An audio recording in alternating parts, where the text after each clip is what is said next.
Hello everyone and welcome back to The Lost Planeswalker. You're here with me, Jesse, the Lost Planeswalker. And today I want to talk about a REVENANT RECON upgrade guide for the brand new Murder at Karlov Manor Commander decks. I'm very excited about this deck. There was some really cool cards I thought would be great to include, just powering up this deck even more. But let's start out by looking at the commanders for this deck. So the main commander for this deck is Mirko, Obsessive Theorist, and we have Marvo, Deep Operative. And I love both of these, especially we got an Octopus Rogue that can be your commander. It's just so funny and cute, and I love him. So let's start by talking about Mirko, Obsessed Theorist. Legendary creature, Vampire Detective, Flying and Vigilance. Whenever you surveil, put a +1/+1 counter on Mirko Obsessed Theorist. At the beginning of your end step, you may return target creature card with power less than Mirko's from your graveyard to the battlefield with a finality counter on it. Now this very much reminds me immediately of Marin of Clan Neltoth, except this cares about Mirko's power that can grow very easily while not having to sacrifice stuff on your board. So it's an entirely different deck strategy, but kind of the same sort of synergy. In addition,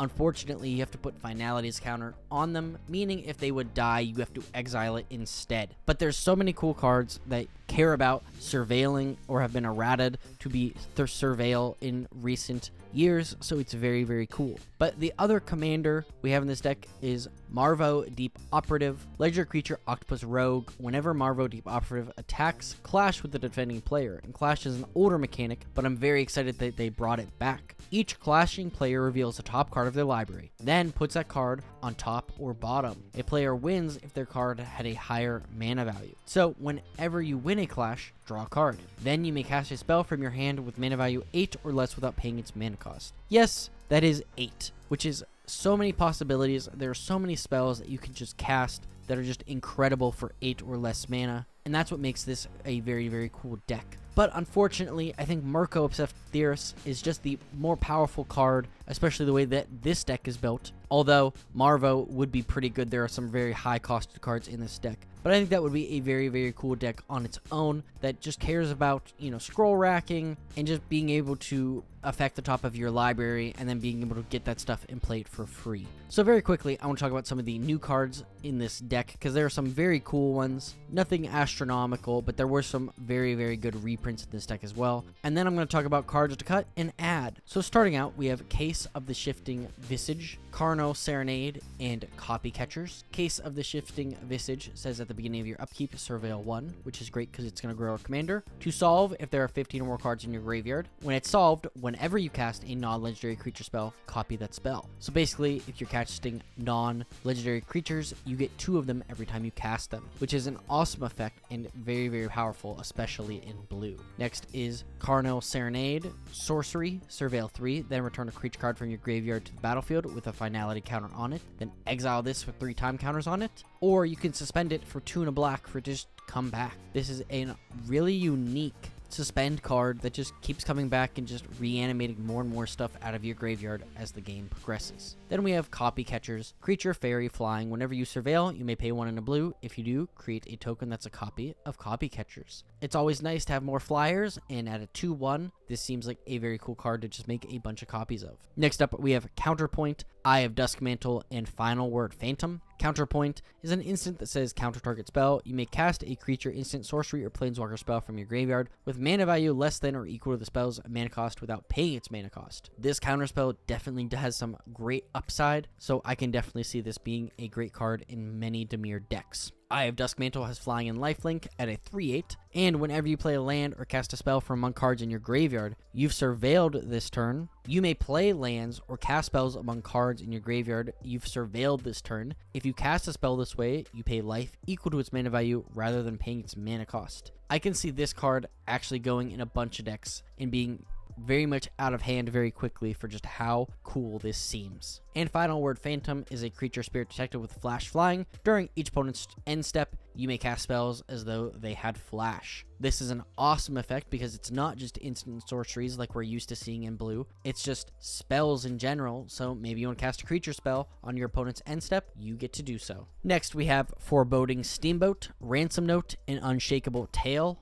Foreboding Steamboat is an artifact vehicle with when it enters the battlefield, each player chooses 2 non-token non-vehicle creatures they control. Exile them until this leaves the battlefield. When Foreboding Steamboat attacks, put a card exiled with it into its owner's graveyard, then investigate. This is a beefy boat that's going to be able to put stuff into your opponent's graveyards instead of returning it back to the table, which is a really cool effect. Ransom Note, like you may have seen, is an artifact clue that is in every deck, and it says when it enters, you surveil 1, then you can sack it to either cloak the top card of your library, go target creature, or draw a card.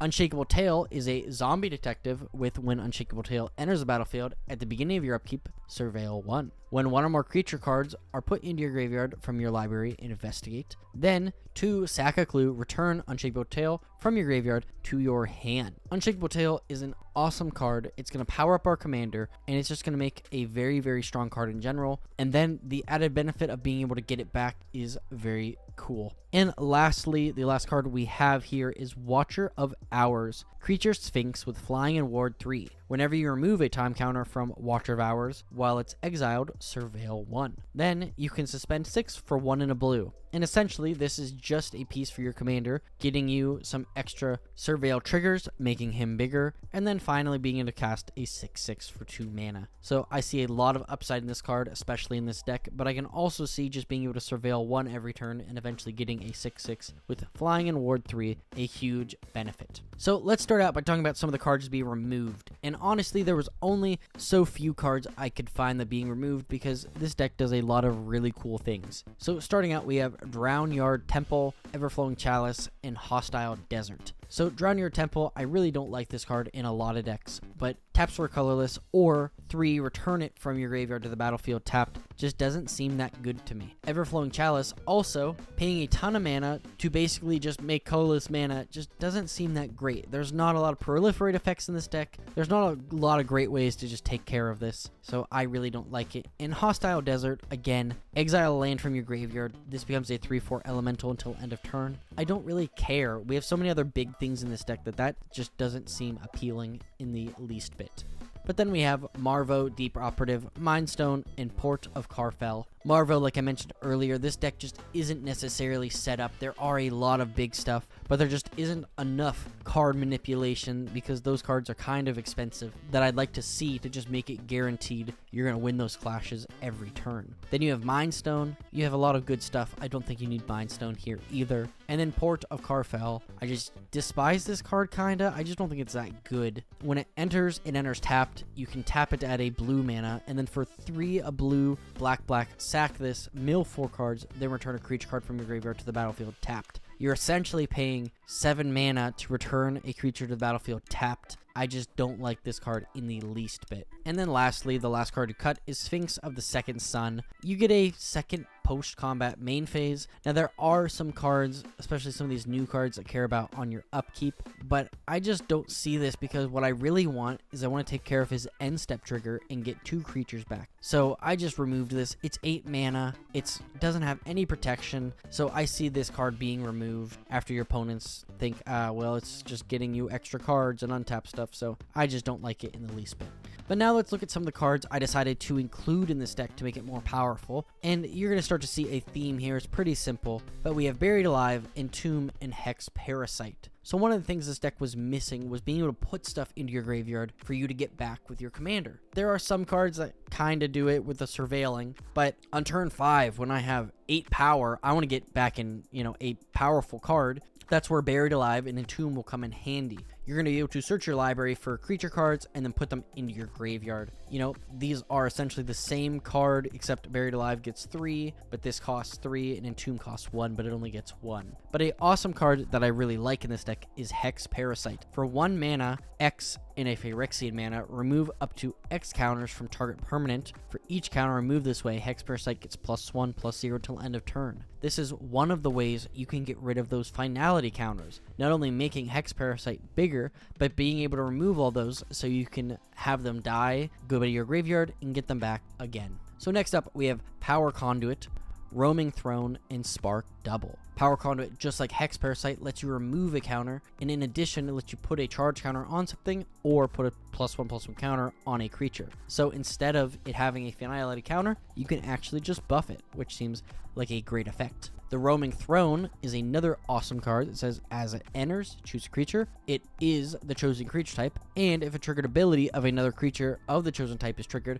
it triggers an additional time. You know, we are going to want to have this maybe as Detective. I don't know how many other vampires are in this deck necessarily, but I feel like Detective would be a good one because I guarantee there's a couple of those at least. But being able to get double things back is perfect and exactly what we want. And Spark Double, obviously, making another copy of our commander with a +1/+1 counter on it as well. And just like the Roaming Throne, basically being able to get multiple things back per turn. And if you have the Roaming Throne out there, oh boy, that's going to be awesome. And then lastly, we have Vile Entomber, which has Death Touch. And when it enters, search your library for a card, put it in your graveyard, then shuffle, basically entomb. But with Mirko's ability, you're going to be able to get this back. So basically entombing 2 creatures. It's not the biggest thing, but Death Touch is definitely a cool benefit that'll make us want to put this in the graveyard and then pull it back out. But that's it. I hope you enjoyed. I hope you thought the cards I took out and included were good choices. But if I didn't, please leave a comment down below on what cards you think are just terrible in this deck